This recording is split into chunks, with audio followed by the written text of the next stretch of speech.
சும்மா நிறுத்தியா? உங்களுக்குள்ள 1000 பிரச்சனை இருக்கும். அதுக்காக அக்கா தங்கச்சிக்கு நாங்க பேசக்கூடாதுன்னு ஏதாவது இருக்கா? பேசிக்க கூடாது.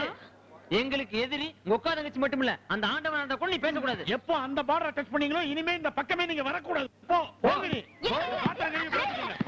ஏன் சும்மா அவங்க விரட்டிட்டே இருக்கீங்க? இல்ல அவங்களுக்கு மறுபடியும் வீட்டை விட்டு போறதுக்கு டைம் வந்தாச்சு, அததான் இப்படி துள்றாங்க. என்ன சொன்ன? நாங்க இந்த வீட்டை விட்டு போறதா? அதெல்லாம் மாமு மச்சான் வரதுக்கு முன்னாடி எங்களை பகச்சுக்கிட்டீங்க. உங்க தங்கச்சி மாதிரி நீங்களும் நடு ரோட்ல நிக்க வேண்டியதுதான்.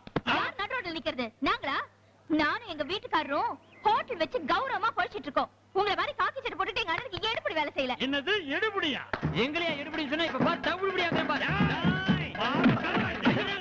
இப்ப பூகமா வர போகுதுடா. ஏய் பச்சை பொறுத்து எதுக்கு வீணா பொம்பளை தரார பண்ணீங்க? பொம்பளைங்க தயவுல பாப்பு நடத்துற நீ பேசாத.